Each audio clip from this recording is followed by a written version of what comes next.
Let's see the definition for market equilibrium. Market equilibrium is a situation when quantity demand and quantity supply are equal, and there is no tendency for price or quantity change. By plotting the demand and supply curve on the same set of axes, it's possible to show how equilibrium quantity and equilibrium price are determined. There is two types of price equilibrium, which is first shortage and second surplus. What is shortage? Shortage is the difference between the quantity demand and quantity supply in a market, where the quantity demand is greater than the quantity supply. Next, what is surplus?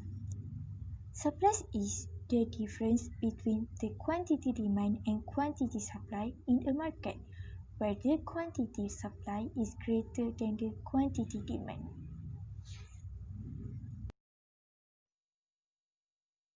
Change in equilibrium price and quantity.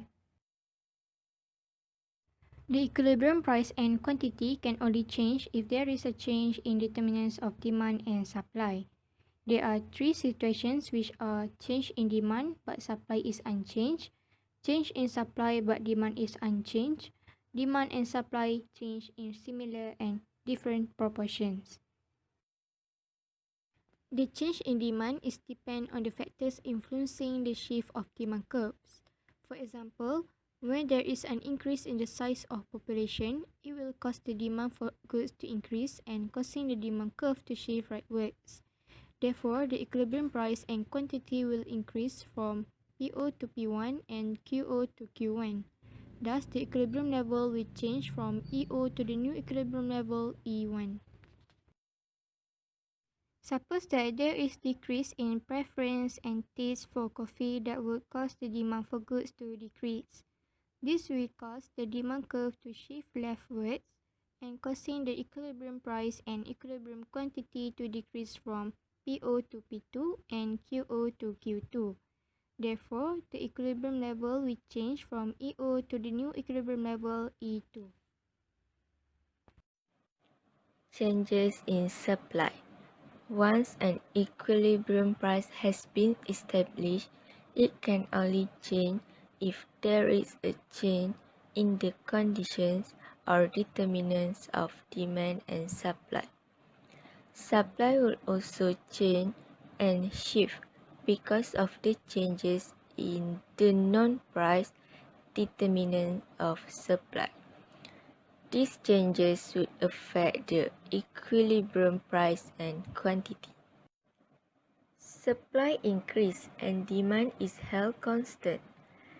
The supply curve shifts downward or to the right from S to S1.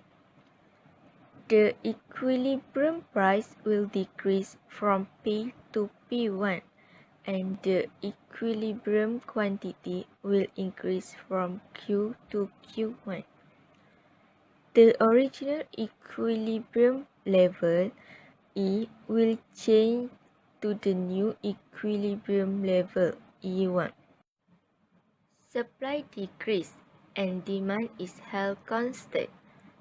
The supply curve shifts leftward or to the left from S to S1.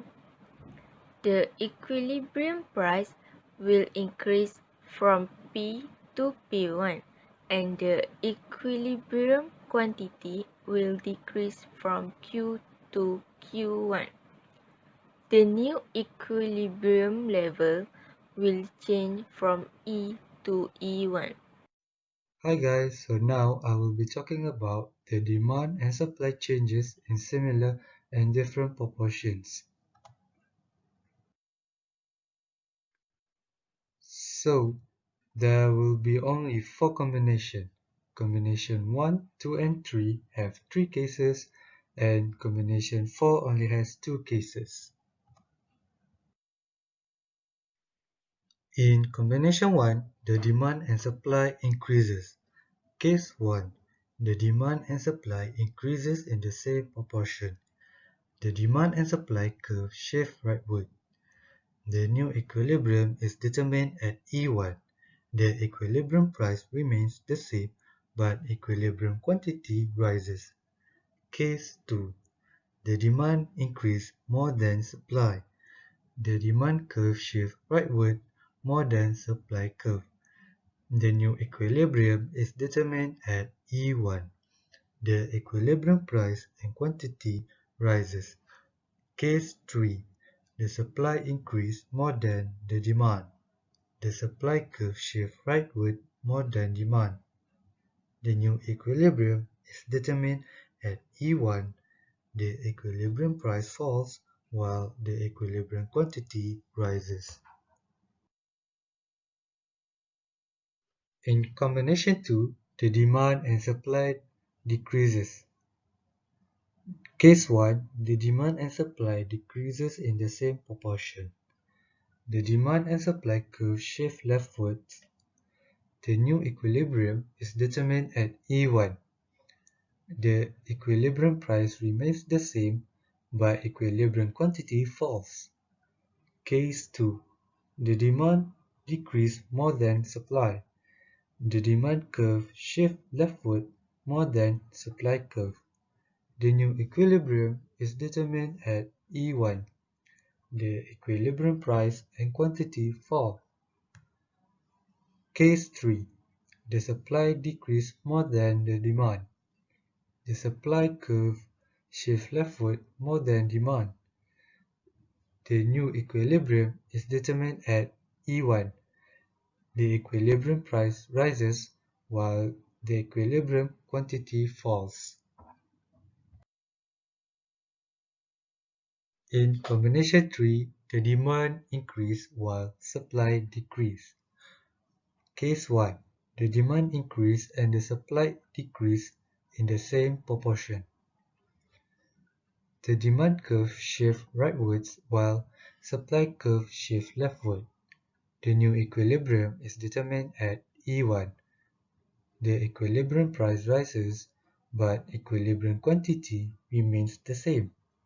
Case 2. The demand increases more than supply decreases. The demand curve shifts rightwards more than supply curve shifts leftward. The new equilibrium is determined at E1. The equilibrium price and quantity rise. Case 3. The supply decreases more than the demand increase. The supply curve shifts leftward more than demand curve shifts rightward. The new equilibrium is determined at E1. The equilibrium price rises while the equilibrium quantity falls.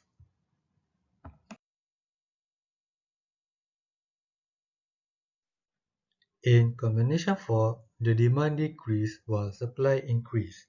Case 1. The demand decreases and supply increase in the same proportion. The demand curve shifts leftward while supply curve shifts rightward. The new equilibrium is determined at E1.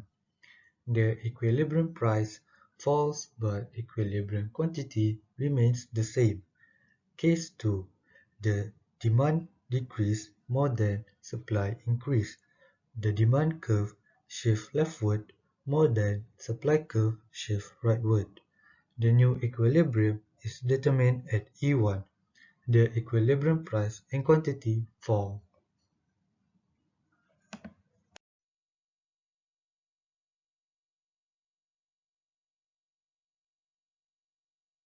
The aims of the government intervention in the market are to protect consumers from unfair prices and to protect producers' income. Therefore, the government steps in the market through the price control to set the price. There are two types of price control, which are maximum price or price ceiling and a minimum price or price floor. Price ceiling is the maximum price set by the government, which is below the equilibrium price, to prevent producers from raising the price above it. In order to protect consumers, the government will impose a price ceiling for essential goods whenever the price of these essential commodities tend to rise. For example, the market price of 1 kilogram of fish is at 10 ringgit and the government set the maximum price at 8 ringgit per kilogram. Therefore, the seller must sell 1 kilogram of fish at 8 ringgit and not at 10 ringgit. When the quantity demanded for fish is at 10 kg, which is higher than the quantity supplied, 5 kg, the shortage will occur due to the price ceiling. So, what is the advantage and disadvantage of price ceiling? The advantage of price ceiling is it will benefit the consumers as the goods and the services are cheap, and it's also gonna protect the consumers. Then, what is the disadvantage of price ceiling? The first disadvantage is there's gonna be an existence of black markets and illegal markets. The second is it creates serious shortage. And the last one is the producers might engage in illegal activities. Price floor is the minimum price legally established by the government to prevent price from falling below the legal minimum level. A minimum price is implemented to protect the producers' income, especially farmers. The minimum price is set above the equilibrium price, and thus surpluses will be created. The concept of minimum wage is one example of minimum price. For example, if the government fixed the minimum wage at 1,000 ringgit, then employers cannot pay their workers less than 1,000 ringgit. When the government imposes a minimum wage above the equilibrium price, so the wages are higher than the market equilibrium price level, so the surpluses of labor will exist because the quantity supplied is higher than the quantity demanded. And now, what is the advantage and disadvantage of minimum price? So, the advantage is the income of producers or farmers is gonna be protected.